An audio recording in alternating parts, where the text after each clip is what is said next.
Hi, and a warm welcome to your history class. Today, being the first day of the week, hope you are safe and sound, and hope the whole week is going to be great for you. Just a quick recap of what we studied in the last class and the last lecture that was on Thursday. I explained to you something about the new agricultural policy and, of course, about the fourth order. We are doing the chapter The Three Orders. In that, I taught you how the development took place and how a new order came into being, which consisted of teachers, lawyers, doctors, engineers, and other professions. And they were the ones who were not very rich but not very poor either. So they formed the fourth order of the European community. Today I'll be teaching you something about the cathedral towns and about the crisis in the 14th century, right? तो सबसे पहले बात करते हैं cathedral towns की. तो कैथीड्रल्स क्या होते हैं? Cathedrals are very big churches, and if you, I don't know how many of you have got a chance to go there, but Europe is famous for the beautiful churches, and in every city of Europe you will find a huge beautiful cathedral church. So basically ये जो churches थे, ये जो मैंने आपको पिछले कई सारे lectures में बताया है कि कैसे रिच लोग जो थे वो ज़मीन चर्च को गिफ्ट में देते थे as a sign of charity. So the landlords और the nobles they used to gift a lot of land to the churches in the form of charity. So on these lands, these churches were built. और ये जो churches बनते थे, ये इसमें हर किस्म के लोग अपना योगदान देते थे.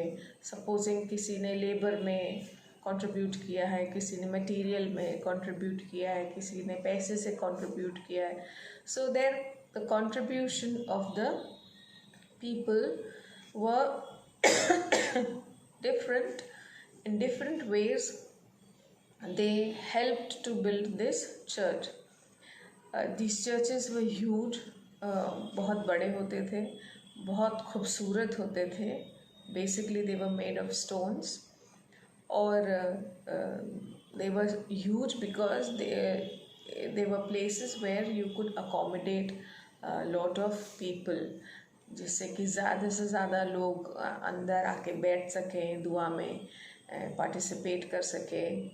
और इनको ऐसे बनाया जाता था ताकि जो वॉइस अंदर से, मतलब बहुत सीलिंग थी बहुत ऊंची होती थी, और जब भी आप उसमें कुछ बोलेंगे या जो प्रीस्ट है वो प्रेयर्स बोलेगा या फिर गाना गाया जाएगा तो वो आवाज़ एको होके और खूबसूरत सुनाई देती थी, राइट. सो दीज वर, जब these churches started being made and they were made in such a beautiful manner. So basically जो विंडोज़ भी होती थी चर्चेस की, वो स्टेन्ड ग्लास से बनाई जाती थी. Stained glasses are coloured glasses, और उस जो विंडो का जो ग्लास होता था उसमें एक जैसे कोई स्टोरी जैसे डिपिक्ट होती थी. I will send you the picture along with the lecture so that you can understand what I am talking about. तो ये जब क्या होता था कि दिन के टाइम में जब रोशनी बाहर से आती थी सूरज की, तो you could see the picture very clearly that is made on the, that is painted on the window glasses. और रात के टाइम में जब कैंडल्स जल जाती थी तभी भी उनकी खूबसूरती बहुत ही ज़्यादा mesmerizing लगती थी. So that was another beautiful characteristic of the building of the churches. Now I already told you that the churches were made in such a manner that it could accommodate, यानी कि ज़्यादा से ज़्यादा लोग आ सकें और वहाँ बैठ सकें. So when these churches started to be built, and they were made. So people also started living close to the churches. तो जो चर्चेस के पास के एरियाज थे वो ज़्यादा डेंसली पॉपुलेटेड होने लगे, क्योंकि लोगों को लगता था कि ऐसी जगह पे रहें जहाँ से चर्च भी करीब हो और बाकी की सुविधाएं भी उनको, फैसिलिटीज़ भी उनको आसानी से मिल जाए, ज़्यादा दूर तक उनको ट्रैवल करना ना पड़े. सो though we say that in this is from the 12th century, this system of cathedral towns जो शुरू हुआ वो 12th century से शुरू हुआ. तो जैसे जैसे डेवलपमेंट होने लगा वैसे वैसे टाउन्स बढ़ने लगे, पॉपुलेशन बढ़ने लगी और एक तरीके का प्रोग्रेस होने लगा. But along with these development and progress, a lot of problems also started coming in. What were those kinds of problems? We will discuss under the heading the crisis of the 14th century. तो 12th और 13th century तो basically हमारी development और progress में बीत गई. उसके बाद हम देखते हैं कि in the last class I told you about the fields, no, about the rotation fielding, जिसमें क्रॉप्स जो थे वो रोटेशन में उगाए जाते थे, the 3 field system and the 2 field system. तो उससे क्या होने लगा कि around by the end of the 13th century or so, the land, you know, though it was used in both the manners, in the 2 field system and the 3 field system also, crops were grown in rotation. But at the same time, what happened was that जो soil conservation जो होता है वो नहीं हो पा रहा था. तो जो मिट्टी थी अंदर की वो it started becoming barren, okay, and in the sense कि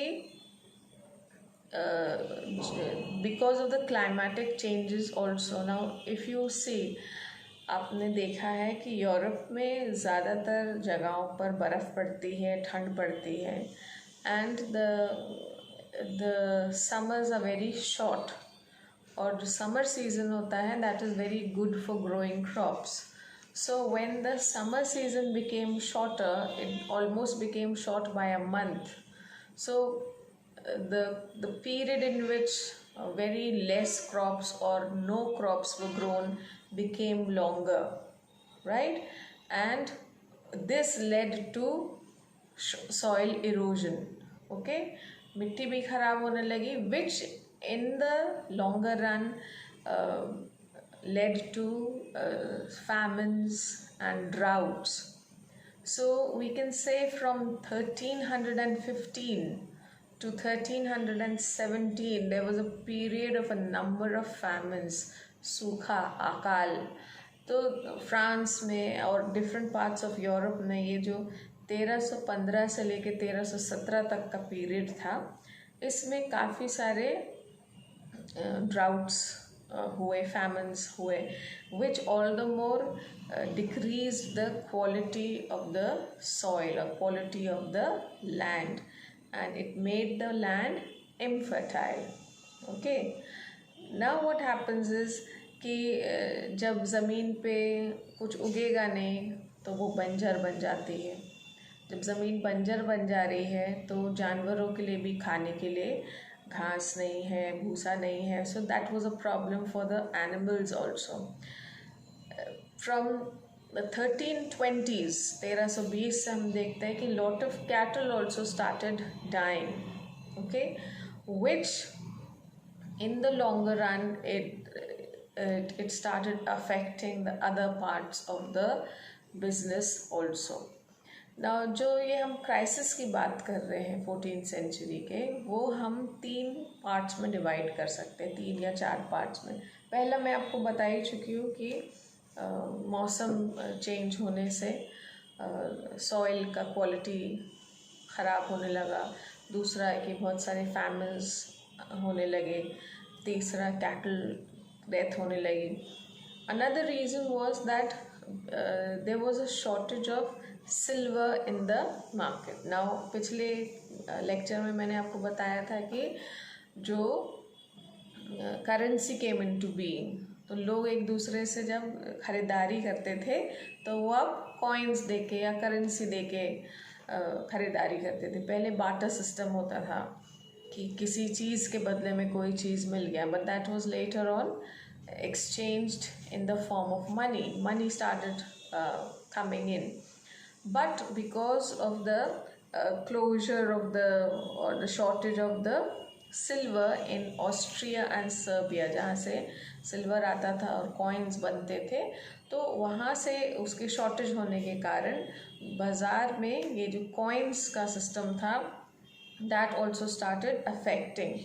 So instead of silver coins, they started mixing some cheap metal and started making coins.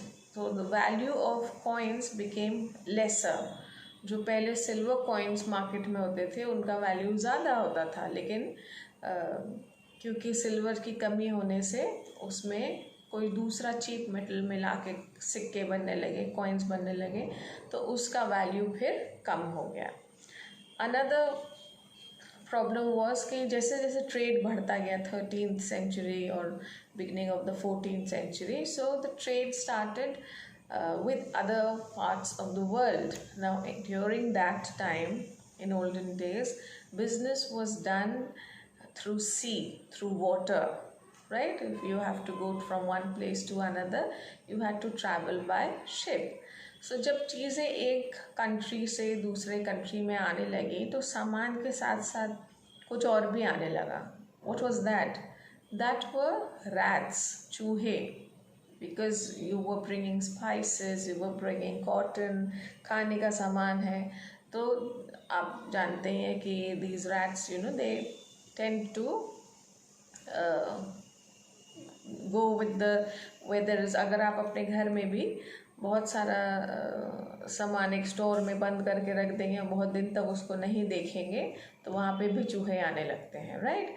Now with the rats came another thing that was जैसे कीड़े होते हैं छोटे छोटे, तो चूहे के अंदर कीड़े थे, तो ये कीड़ों से के काटने से और चूहे के काटने से यूरोप में इन द ईयर 1347 से लेकर 1350 तक there was an epidemic, okay, and that was you can say it was a plague, and that was a bubonic plague which was caused through the rats. जैसे अभी हमारा corona virus है जो कि bats से आया था, तो ऐसे ही ये ब्यूबोनिक प्लेग था जो कि चूहों से आया था, रैट्स के साथ आया था. And for a period of 3 or 4 years almost, this plague spread in parts of Europe like wildfire, and it started affecting almost 20% of the population decreased. यानी कि एक टाइम होता था जब 13 ये जो प्लेग था ये फिर 1360s और 70s में ये फिर आया और फिर बढ़ने लगा. सो बाय द ईयर 1400 जो 1300 में जो पॉपुलेशन यूरोप की थी 73 मिलियन पीपल, लेकिन 1400s तक आते आते वो पॉपुलेशन 45 मिलियंस तक पहुंच गई because of the people dying because of the plague. So this plague also spoilt the condition, and lot of imbalance took place in the society. Society in the sense कि agriculture और manufacture यानी कि seller और producer के बीच का जो balance था वो टोटली बिगड़ गया. जो वेज रेट्स थे वो बढ़ गए, यानी कि लेबर को जो वेजेस देते हैं हम, जो उनके को काम करने के लिए जो उनको सैलरी मिलती, तनख्वाह मिलती है, that also increased particularly in England. और ये जो ये प्लेग का पीरियड था, इसको ब्लैक डेथ के नाम से भी जाना जाता है। जो लोग उस प्लेग से मर गए और जो काम करने के लिए फिर बाहर निकले, तो दे वर demanding double the amount of money because they said that we are risking our lives working in the open, and there were chances that rats might bite them or some insect might bite them because it was a virus which was present, और वो किसी के contagious हो गया तो किसी के छूने से भी फैल सकता था. So that was also one catastrophe which existed in the European society in the late 14th, 13th and 14th century. It started in the 13th century, end of the 13th century, and continued in the 14th century. So the basic centers that were hit by this plague were trade centers and big cities, because खासतौर से monasteries हैं या convents हैं जो कि closed environment है, तो वहाँ पे थोड़ा सा ये बढ़ने के चांसेस ज़्यादा लग रहे थे. तो लोग थोड़े से डर गए, जैसे अभी भी जैसे कोरोना से डर गए थे और लोग अंदर रहते थे और बाहर नहीं आते थे. Similarly that was a very similar situation and it lasted for many years in parts of Europe. So that was a crisis that existed. So crisis can be summed up against the seasons, climatic conditions, number 1, famines, number 2, shortage of silver and the new coins coming in, number 3, and the plague, number 4. So these were the 4 factors that affected the economy of Europe during that time. This later on was connected, or this later on led to some political changes and social unrest in the society, which we will do it in the next lecture. And in the next lecture we will try and finish the chapter also. So till then, please read the chapter, and if you have any problems, if you cannot understand it, please message me and ask me. I'll be happy to clear the doubts. Till then, take care of yourself and stay safe and stay at home as much as possible.